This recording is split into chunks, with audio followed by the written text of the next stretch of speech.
Hello everyone and welcome back to another episode of Math with Dr. War. We are still on the standard Q2B, which is very difficult, and the reason it's difficult is because you can't use a calculator on the GED exam for this standard. Again, I'm breaking it down into digestible pieces so that you can understand the concept better.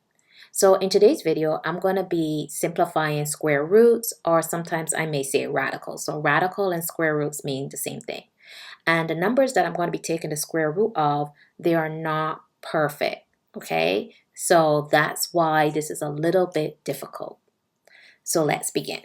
I have to take the square root of 18. Now 18 is not perfect, so what I'm going to do is I'm going to break 18 into its factors, and I'm going to try to get the factors as prime numbers. And remember, prime numbers are numbers that are only divisible by 1 and itself. So the factors of 18 is 2 times 9. Now I know 2 is prime and 9 is not prime. So I'm going to break 9 into its factors, and that is 3 times 3. So we're going to be using the analogy of breaking out a prison.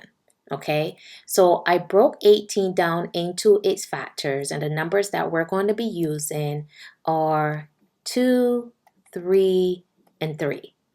Now, in order to get out of prison, you need a partner. So if you're trying to break out of prison, you really don't do it by yourself. You have to have a partner. So we're going to look for any peers. So notice I see a pair of 3s here. Now, because they have a partner, they're going to break out of prison. So the 3s are going to break out of prison. So the 3 is on the outside. Then we have our square root. Now the 2 does not have a partner, so the 2 is going to stay in prison. So your answer is going to be 3 square root 2. Now again, don't drag me, but this is the easiest way that I could teach my students. And we always talk about prison. Sorry, when I do this, it makes it easier for everyone. Because a lot of folks don't like, especially if you're an adult learner and have not been in school for a long time, this crap is really difficult. All right, let's try it again. Now, we're still working with 18 because you can find 18 another way. And when I'm in class and I tell students, okay, tell me what the factors of 18 are. Some people say 2 times 9, and someone could say, oh, you can get 18 by multiplying 3 times 6. 3 is a prime number. The only number that can divide 3 is 3 and 1. Now 6 is not a prime number, so we need to break that down some more. So I'm going to draw some lines here. And what would be the factors of 6? How do you make 6? What two numbers multiply to give you 6? 2 times 3. Now remember, we're trying to break out of prison. So if you're going to break out of prison, you need a partner. And the partner must look like you, unfortunately. So who are our peers here? Notice the 3 and the 3. So those are your peers. So those are the ones who are going to be able to break out of prison, which will be your 3. And who's going to stay in prison? The 2, because the 2 does not have a partner. So the 2 stays in prison. We have 12. We're going to break 12 into its factors. So 12, I'm like, oh, I know 12. 12 is 4 times 3. Now 3 is a prime number, but 4 is not. So what am I going to do is I'm going to break 4 into its factors, and to get 4, it's 2 times 2. So again, I am looking for my peers right here. So these 2 escape prison. So there's my 2. My square root sign, because they're not perfect, someone has to stay in prison. So who is left behind and who does not have a partner? The number 3. So your answer here is 2 square root 3. Now you notice I have 12 again, because again, someone might say, okay, the factors of 12 are 6 times 2. Now 2 is okay because that's a prime number, but 6, we can break that some more. 6 is 2 times 3. So again, think of this, you're breaking out of prison. Look for your peers. So it's the 2s that are breaking out of prison. So they're on the outside. Who's going to be left inside is the person who does not have a partner, and that is the 3. So the 3 stays in, and that's how you get your answer as 2 square root 3, or sometimes we'll say in math 2 radical 3. 45. Let's break 45 into its factors. Oh, not let's use blue, let's use green. Okay, to get 45, that is 9 times 5. Now 5 is prime, 9 is not. We can break 9 some more. 9 is 3 times 3. Who's going to be breaking out of prison? Look for your peers right here. So it's the 3 that is out of prison. And who stays behind? Who does not have the partner? The number 5. So your answer is 3 square root 5. We have the square root of 72. Now to get 72, I know it's 8 times 9. Now 8, so okay, let's break that up. That can be 4 times 2. Well, 9 is 3 times 3. Okay, I know 4 is not, break that up into 2 times 2. And now let's find those peers. Who's escaping from prison? Okay, the 2 is escaping from prison. The 3s are escaping from prison. So I'm going to put a dot here because we're multiplying them. We're not making numbers.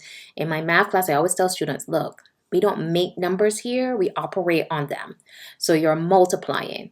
And who's going to stay in prison? The 2. So the 2 is the person who's going to stay behind bars because unfortunately, he does not have a partner.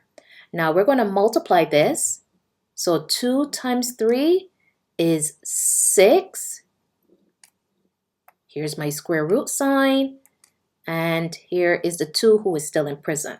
So my answer is 6 square root 2. All right, let's try the next one. We have 98. Now, it ends in an 8, so I know that this number can be divided by 2 because, again, my times table only goes so far. So go on the side, and I want to take 98, and I want to divide it by 2. So 2 goes into 9 4 times. 4 times 2 is 8. I subtract, I get 1. Bring down the 8, and 2 goes into 18 9 times. So 98 is actually 2 times 49. Now 2 is prime, but we can break 49. 7 times 7. Again, to get out of prison, you need a partner. So you need some peers. So the 7 is going to escape the prison. Who's going to stay in prison because they don't have a partner? The number 2.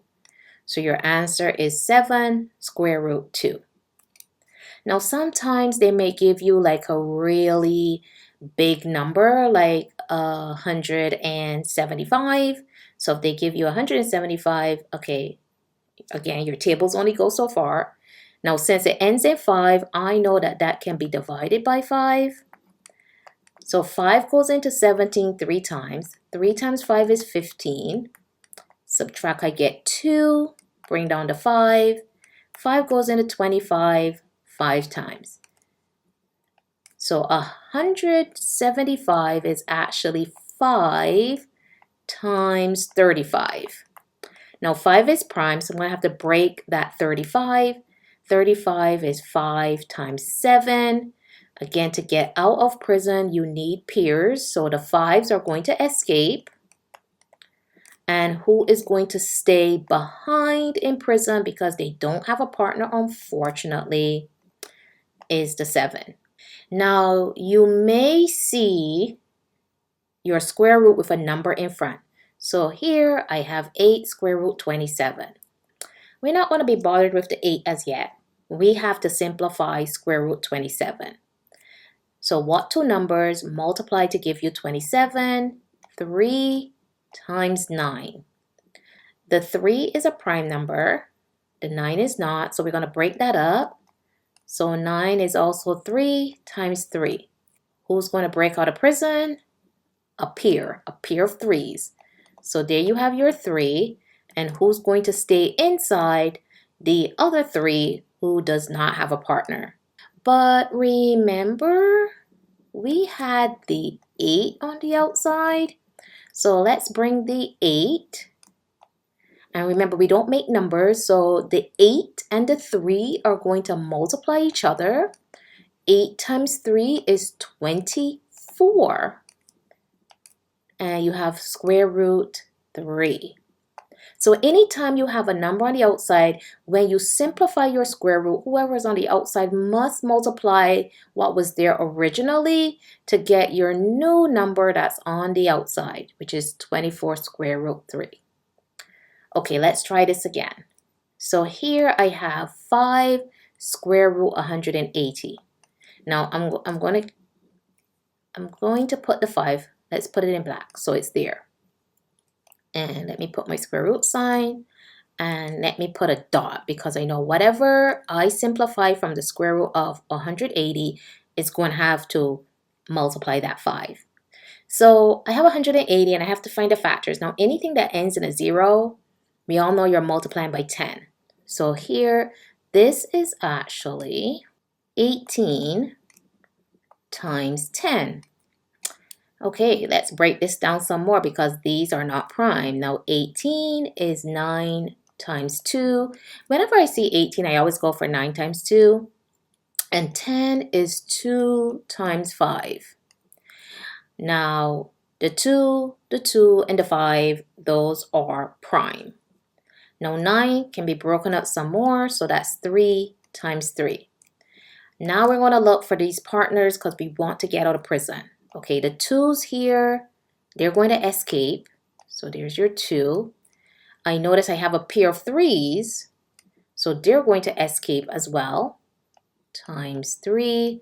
And who is inside is the 5. So the 5 is going to stay in jail because unfortunately he does not have a partner. So now we can't leave it like this. We're going to have to multiply all of that. So 5 times 2 is 10. 10 times 3 is 30. Make that one nice number. So that's 30. And we have our square root. And we have 5. So our answer is 30 square root 5. Now I'm thinking of another number because I want to make sure that we have everything. And let's see. Suppose we want to find the square root of 40. Okay, 40, that's a good one. Now, again, this ends in 0, right? So if it ends in 0, we know this is 4 times 10. Okay, let's break this some more. So 4 is 2 times 2, and 10 is 2 times 5. So we're looking for our pairs. Okay, so we have a pair of 2's here. So though the 2's escape, there it is. And who stays in? Now the 2 and the 5 because they don't have a partner. So instead of writing 2 and 5, because again, we don't make numbers, we're going to multiply this back and go back to our original number, which is 10. So because the 2 and the 5 are left over, if you put them inside, you're going to have to multiply them. You can't leave them like this. Sometimes students leave them like this, and I says, okay, when you get on the GED or any math class, they're going to say, or if it's multiple choice, you're not going to see this. You're going to have to multiply the 2 and the 5 to get 10, which will be in the square root sign, and then on the outside is 2. I hope this lesson has been helpful of simplifying square roots. This is the method that I use with my adult learners because it's a little bit much simpler than how normal college professors or I don't know, high school teachers. I teach adult learners, so I have to cater to the population I serve. And I think this is like the easiest way I can explain it. Let me know in the comments if this was an easier way. There are other ways of taking the square roots. I am catering to adult learners, people who don't like math and who might find this topic a little bit difficult. When it was the task test, I never taught this to my students because you could use a calculator and it always ended up on the calculator section. So I would tell my students, look, just plug that stuff into the calculator. And I didn't teach it because we had bigger fish to fry. But for the GED, you need to be able to find the square root of non-perfect numbers. And this is the easiest way that I can show you how to find the square roots. So in the comments down below, drop a comment. Let me know if this was simple for you to understand. And if you know how to do it the other way, great, continue to do it. If you've never found the square root of a non-perfect number, I hope this was an easy method. As always, if you're new to the channel, please subscribe. If you like this lesson, hit the like button. And as always, good luck on your GED exam.